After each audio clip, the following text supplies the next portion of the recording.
Brian, how happy are you to be back from suspension for this one? I know. Yeah, delighted to be back. I think obviously the kind of was very disappointed with the whole red card and split myself to let everyone down. And I think the only kind of shining light from the kind of 2 game suspension was having this game in between, so it wasn't that long a period without a game. So yeah, I'm really looking forward to it. Obviously just to get back on the pitch first and foremost, but then obviously the kind of magnitude of the game as well. The manager says this feels more like a Champions League tie than a Europa League tie. Do the players feel that as well? I think in the aspect that obviously it's a very big game and it's 2 big names in European football over the years coming together, so it's a kind of a brilliant tie for everybody. And then the other side of that is obviously we're looking to win. Obviously I think don't want to speak too early, but if we hopefully get a result tomorrow night, then we've had a very good start to this group, and our ambition is to play European football after Christmas time. So to do that, the manager said we need to hopefully try and win all our games at home, no matter who the opposition. Ryan, is this a good gauge for the team and how much they continue to improve when you take on a team like Lazio? Yeah, probably. I think it'll be one of the best opposition we've come up against so far in the season, that's for sure. But it's something we're certainly not shying away from. I think we're very positive going into the game. Obviously every single player's looking forward to it because, like I said, how big the European games at Celtic are. It's it's one of the reasons you signed for Celtic, to play in games like this. So yeah, we're certainly kind of looking forward to having that kind of atmosphere behind us again, and really kind of taking the game to Lazio. Ryan, how have you been in the last couple of weeks since the red card? Because we heard you got some criticism coming your way, etc., and you've obviously not been able to play the last couple of weeks as well, and there's the international break. How are you just now in terms of mentally?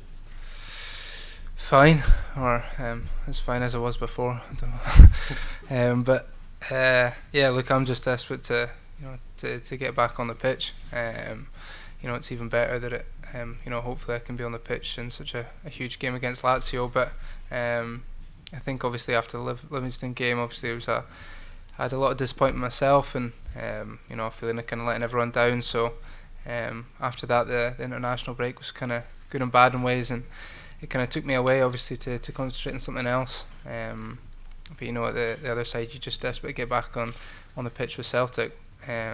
So yeah, it's ever since that I've been kind of chomping at the bit to get going again. And like I said, there's no better game than Lazio at home. Ryan, on a similar theme, can you just give us an insight into what happened after you were sent off? Is it right that you had to delete your Twitter account or some of your social media accounts? And can you just give us an insight into the kind of pressure that puts on people in terms of online abuse, and how hard it is for not just footballers, but it can affect lots of people, especially young people, quite badly? Yeah,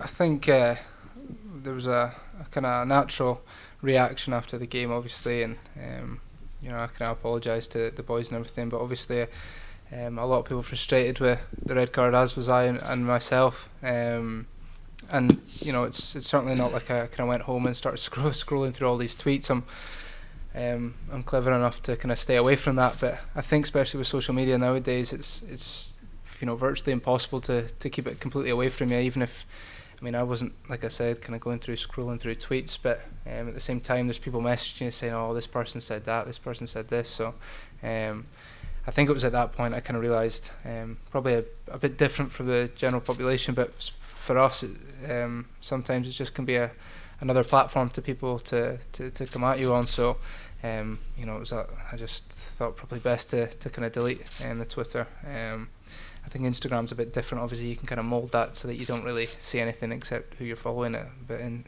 Twitter all it takes is someone to mention you and that's it on your timeline. So I thought it was best just to delete that and stay away from it. This referee was in charge of Bulgaria, England. Have you guys been talking about what's been going on around Europe, and would you have any qualms in walking on the pitch, off the pitch, if one of your teammates was racially abused?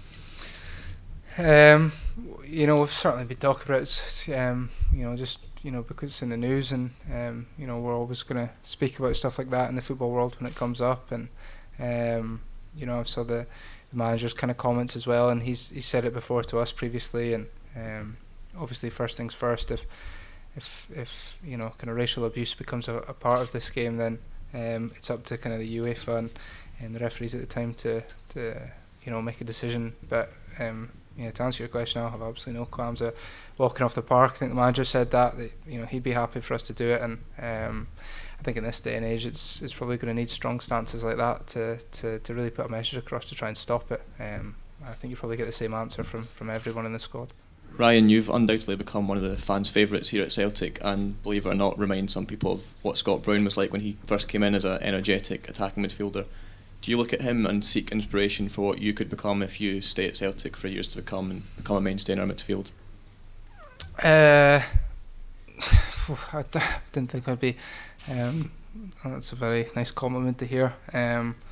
Moving on, I don't know if I'd suit the bald head, so I'll say no to that. But yeah, look, I think if I have half the career that Bruni's had, I'll retire a happy man. So I think for what he's done for this club over the years he's been here is absolutely incredible. And then you need to just look at his kind of trophy cabinet as a captain to realise that. But yeah, look, I'm enjoying kind of playing for Celtic right now. I enjoy that kind of pressure I'm feeling to step up and create goals in the position that I'm playing. So you know, it's up to me to kind of deal with that pressure on my shoulders and hopefully answer with it. Just from a more tactical standpoint, this season Celtic have adopted a more purposeful, attacking, high-octane style, which you've been central to. How has the role that the manager's asked you to play this season differed, if at all, from last season? And do you think this style suits your game more than a more possession-based style like last season? I think that, yeah, it probably differs just simply being a bit more in a more attacking role and probably having a bit more licence and probably less defensive duties, which is music to my ears as well. So I think last season it was more a kind of number 8 role, you could say, whereas it's now kind of a proper 10 or playing right off a striker. So I'm loving it ever since I was young and kind of playing at Inverness. That's probably been my favourite position on the park to play in. You know, kind of being the kind of central, you know, kind of attacking threat and needing to carry attacks and you know, hopefully score and create goals. So the manager's been brilliant with me. I've said that before since the start of the season, and I think that kind of attacking flair we've brought this season probably comes from him. I think day one when he came in, he wanted us to have that you know, more quick kind of expansive attacking football. And listen, we're still, I still say we're a very possession based team, and you know, 90% of the time we play out from the back, and we'll probably dominate most games possession wise. But I think he's just wanting that extra kind of edge, that bit of pace, injection of flair going forward, and like I said, it's brilliant for the likes of me playing in that position. Buongiorno. Domani se giocherai starai nella zona di un giocatore molto che in Inghilterra ha lasciato un buon ricordo come Lucas Leiva. Il vostro allenatore ha detto che dovrete affrontare la partita con aggressività. Questa aggressività magari si tradurrà proprio in un tuo pressing su questo giocatore. Come ti prepari ad affrontare un giocatore di questo calibro?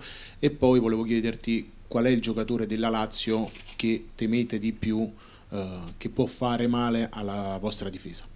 He was asking if you know about Lucas Leiva, who obviously played in the EPL as well, and he's a big player for Lazio. He plays basically where you would be playing against him if you're playing, and he wants to know if you've done anything about how you're going to combat his style of play, and also who you think will be the most strongest player for Lazio. Yeah, I've definitely obviously heard of Lucas Leiva, and I think it's quite nice actually that I've obviously kind of watched him play. When I was younger, I watched him play for Liverpool and thought he was a brilliant player, and you know, it's always nice when stuff like this happens in football. You find yourself kind of playing against these kind of players, so that's who you want to test yourself against. You know, the best players in the world, and you know, Lazio definitely have more than a few big names that obviously we're very aware can hurt us. You know, the likes of Mobley and Milinkovic, Savic, all players that you know, I've been watching on the TV. So yeah, it's like I said, it's nice. This is why you want to play in big European games for Celtic, because you get to test yourself against other high quality opposition across Europe. Ciao Ryan, volevo chiederti quanto se vi sta facendo bene il ritorno dei Rangers nel campionato scozzese, perché dopo il fallimento praticamente non c'è mai stata storia nel campionato scozzese, forse è stato anche troppo poco allenante e quindi anche a livello europeo ne ha risentito il Celtic.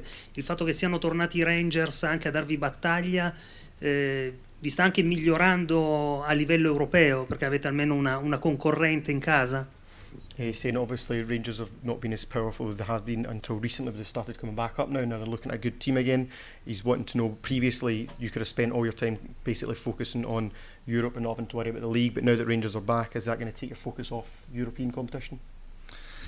I think it's probably a mixture of everything. I think we know how important the kind of domestic league is, and probably for us that is the most important thing, because that is your kind of bread and butter as a club, especially a club like Celtic. So it's certainly a challenge from Rangers that we kind of welcome. It's always hard winning a league, no matter how the opposition are shaping up. So yeah, we're going to need to be at our best. We've known that from the start of the season if we will lift the title this year. But I think it certainly doesn't take away from any of the the concentration or anything like that going into European games, because like I said before, these are the games you want to play in. So it's certainly not like it's a frustration having to go and play Lazio on a Thursday night. It's completely opposite. It's just another amazing tie and amazing game that you get to play in.